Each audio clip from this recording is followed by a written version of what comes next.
You know, if you believe in evolution, this is what you believe.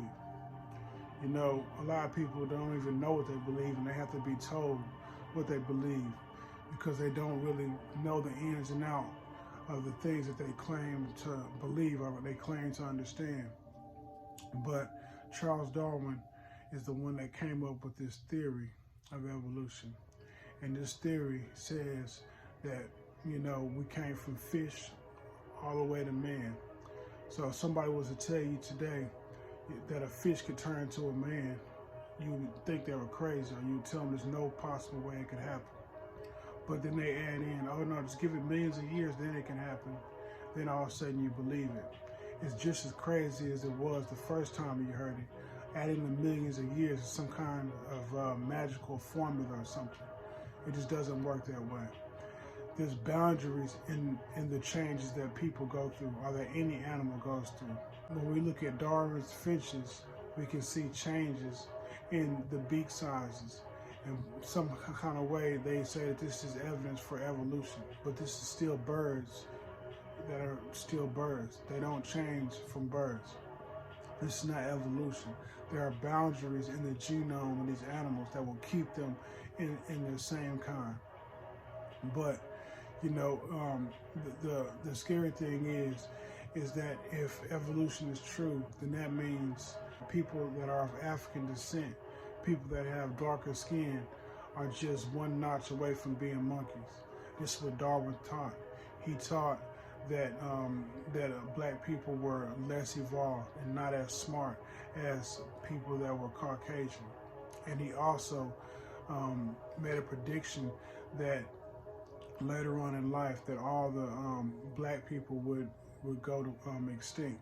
So that's one thing that he was wrong about. I wonder how many other things he was wrong about with this wild and racist guess that he made.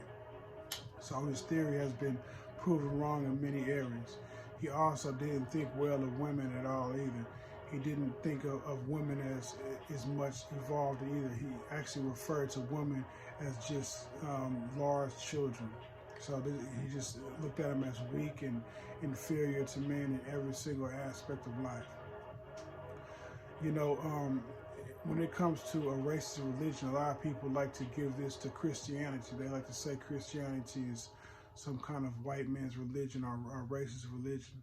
But truth is, they always go to the same argument for this, and they always say it's because of slavery in the Bible.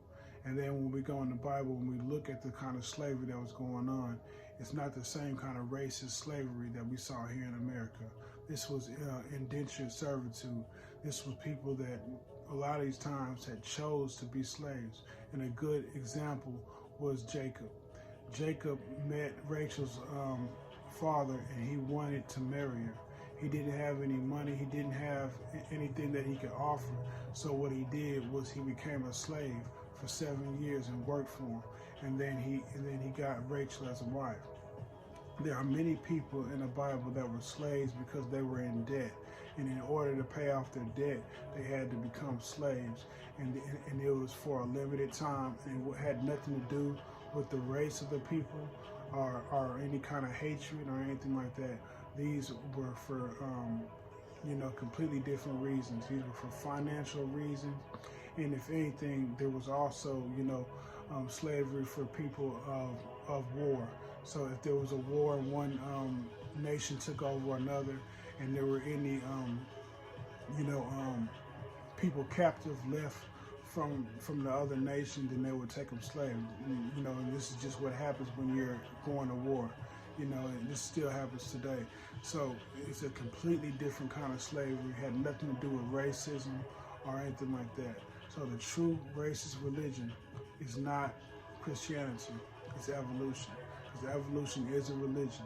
Nobody has seen any animal turn to another animal, so it takes faith to believe it. Acts 17:26, and have made of one blood all nations of man for to dwell on all the face of the earth, and have determined the times before appointed and the bounds of their habitation. From one blood, everybody in this earth has come from, all the way from Adam to us now. Something to think about. Do take good care of yourself.